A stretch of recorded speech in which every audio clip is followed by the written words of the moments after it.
আজ কিন্তু সকালে আমি ব্লগটা শুরু করতে পারিনি। এখন বাজে 12:30। এখন থেকে কিন্তু আমি ব্লগটা স্টার্ট করছি। সকালে কিন্তু আজ ঘুম থেকে উঠতে একটু দেরি হয়ে গেছে, তো তাড়াহুড়োর মধ্যে ছিলাম, তার জন্য কিন্তু ব্লগটা স্টার্ট করতে পারি। চলো বন্ধুরা, আজ সকালটা কিন্তু আমার এভাবেই চলে গিয়েছে তাড়াহুড়োর মধ্যে দিয়ে। সকালের খাওয়া দাওয়া কিন্তু ফিনিশ হয়ে গেছে, তো এখন চলে এসেছি। আমার টুকিটাকি কিছু কাপড় আছে যেগুলো আমি কালকে স্নানের পর ধুতে পারিনি, সেগুলোই কিন্তু একটু গরম জলের মধ্যে ভিজিয়ে রাখছি। আমি না সাদা যে কোনো কাপড় পরলে কিন্তু খুব তাড়াতাড়ি কাপড়ের মধ্যে দাগ পড়ে যায়, যেমন হলুদের দাগ, তেল মশলার দাগ। এটা কিন্তু আমার ছোটবেলারই অভ্যাস।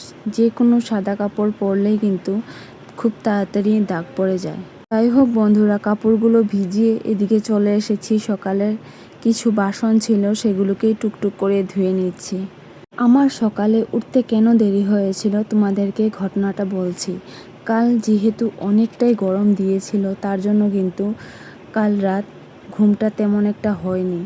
আর যেহেতু ঘুম হয়নি, তার জন্য কিন্তু একটু সকাল সকালেই ঘুমটা লেগেছে আর উঠতেও একটু দেরি হয়ে গেছে। তো যাই হোক বন্ধুরা, কাপড় এবং বাসন ধোয়া আমার কমপ্লিট হয়ে গেছে। তো চলে আসলাম এদিকে কাপড়গুলো টুকটুক করে মেলে দেওয়ার জন্য। কাপড় মেলতে মেলতেই না আমার চোখে পড়লো যে আমাদের গাছে অনেকগুলো লেবু আছে, সেগুলোই কিন্তু টুকটুক করে পাড়া শুরু করেছি। আমি কিন্তু অনেক চেষ্টার পরও একটা লেবুও পাড়তে পারিনি। তারপর কিন্তু আমার বাবা এসে আমাকে অনেকগুলো লেবু পেড়ে দিয়েছে। সত্যি বন্ধুরা, আমার বাবা আমার কাজে অনেকটাই হেল্প করে। এটা আমি তোমাদেরকে ভাষায় প্রকাশ করতে পারবো না, এতটাই আমার কাজে হেল্প করে আমার বাবা। মোট কথা, বাবা যখন আমাকে যে কোনো একটা কাজে দেখে তখন কিন্তু বাবারও খারাপ লাগে, আর বাবাও এসে যায় আমার কাজে হেল্প করার জন্য। তো যাই হোক, বাবা লেবু পেড়ে দেওয়ার পর কিন্তু আমি এদিকে টুকটুক করে শরবতটা বানিয়ে নিচ্ছি। এই গরমে কিন্তু দুপুরবেলা এক গ্লাস শরবত খেলে কিন্তু শরীরটা খুবই ঠান্ডা হয়ে যায়, আর গরম তেমন একটা মনে হয় না। আর আমাদের শরীরের জন্য কিন্তু লেবুর শরবত খাওয়াটা খুবই ভালো। তার জন্য কিন্তু বাবাকে দিয়ে আমিও এদিকে বসে পড়েছি লেবুর শরবত খাওয়ার জন্য।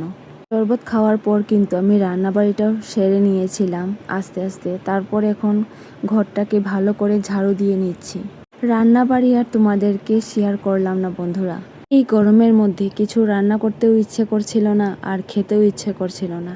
তার জন্যই কিন্তু আজ ডাল আর আলু ভাজি বানিয়েছি। তো যাই হোক বন্ধুরা, রান্নাবাড়ি সেরে আমি স্নান টানও সেরে নিয়েছি। আজ এই পর্যন্তই রইল বন্ধুরা।